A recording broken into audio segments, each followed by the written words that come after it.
तड़फड़ाहट आपके जहन में आएगी ना, आपको कोई नहीं रोक सकता सरकारी नौकरी या कहीं भी सफलता प्राप्त करने के लिए। आगे बढ़ने से पहले मैं कुछ और चीज़ें आपके सामने रखना चाहूँगा कि हमारे सबसे बड़ी हमारे समाजों की विडंबना है, यहाँ अकेले यहाँ ही नहीं है, सब जगह की विडंबना है। ये सिर्फ विचारधारा की लड़ाई है। यहाँ हिंदुस्तान में 3 विचारधाराएं हैं। एक मनुवादी विचारधारा है जिसका पालन कोशिश कर रहे हैं एक पर्टिकुलर समुदाय। दूसरा है जिसको सेक्युलर बोलते हैं, वो विचारधारा है। और तीसरी विचारधारा है बाबा साहब की अम्बेडकरवादी विचारधारा। तीनों में टकराव हो रहा है।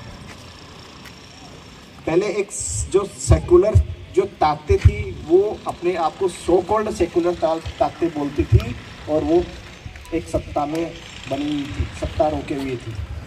आजकल उसको रिप्लेस कर दिया मनवादी ताकतों में। हिंदुस्तान में एक ऐसा वक्त आया जो यहाँ के सबसे बड़े सूबे में अम्बेडकरी विचारधारा की सरकार बनी। और अगर आज जो लोग पढ़ते हैं, आप देखिए, समझिए, जानिए कि वहाँ कैसे बनी। बाबा साहब ने कहा था शिक्षित बनो, संगठित हो, संघर्ष करो। क्या कर रहे हैं हम लोग? आज दुनिया भर के तो हम बना रखे हैं, मतलब कितने संगठन, हर आदमी अपना संगठन बनाता है। आप आरएसएस को जो लोग ये समझते हैं कि हमारा दुश्मन है, क्या कभी उन्होंने हम लोगों ने मतलब महसूस किया, देखा कि उसके कितने संगठन हैं? कोई संगठन नहीं है। उसका जब भी कार्यक्रम होता है, आप देखिए, मंचासीन सिर्फ 2 या 3 या 4 आदमी होते हैं। कोई आदमी अपने आप को पदलोलुपता की कोशिश नहीं करता। कोई ये नहीं चाहता कि मुझे जब पद मिलेगा या मेरा नाम आएगा तभी काम करूंगा। आप उन लोगों से जाके सीखिए, देखिए कम से कम, और एडॉप्ट कीजिए। जो अच्छी चीज़ है किसी की भी आप एडॉप्ट कीजिए ना, अपनाइए उसको। बाबा साहब की भी अच्छी चीज़ें हम अपना नहीं पा रहे तो बाकी को क्या अपना पाएंगे?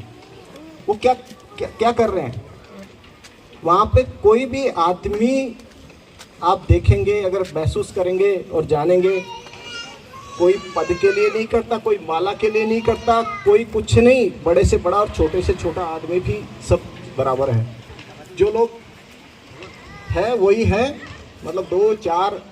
यहाँ हमारे हर फंक्शन में मैं देखता हूँ कि अगर किसी को मंच पे नहीं बुलाया, किसी का नाम नहीं लिया, वो बस नाराज़ होके और तोड़ने का काम करेगा, जोड़ने का कोई काम नहीं करेगा। हम कब सुधरेंगे? हम उस मनीवादी विचारधारा को और उन लोगों को गालियां देते रहते रोज फेसबुक, व्हाट्सएप, ट्विटर पे और इस पे कर क्या रहे हैं हम लोग? वो जो आपको घुमा रहा है उस ट्विटर पे, फेसबुक पे, व्हाट्सएप पे, उस पे घूम रहे हैं हम। कर क्या रहे हैं? वो एक क्वेश्चन फेंकता है आपके पर, आपकी तरफ, आप बस लग गए उसमें, आपका काम हो गया, आपकी पढ़ाई गई, धरी रह गई। कर क्या रहे हैं हम लोग? किस तरफ जा रहे हैं? आप सोचते हो कि कोई दूसरा आपको आके बचा लेगा या तेरा देगा? एक ही बंदा था जिसने आपको जो अधिकार दिया, लेकिन आप उन्हें उन अधिकारों का किया क्या? कितना यूज किए? कितना खुद पढ़े और कितना अपने बच्चों को पढ़ाए? आपने कभी देखा, सुना, समझा कि ये जो लोग पढ़ाते हैं अपने बच्चों को अमेरिका, इंग्लैंड, यूरोप, सब जगह भेजते? क्यों भेजते हैं? उनके पास पैसे हैं, लेकिन पढ़ाई क्या? यहाँ पढ़ाई नहीं है।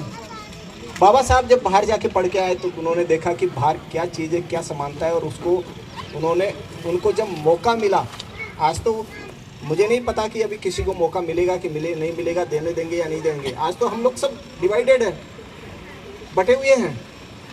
एक बीएसपी खड़ी हुई थी, उस बीएसपी को हमारे लोग जो दूसरे बीएसपी में नहीं है, आप रामदास अठावले को देख लीजिए, आप बामन मेसराम को देख लीजिए,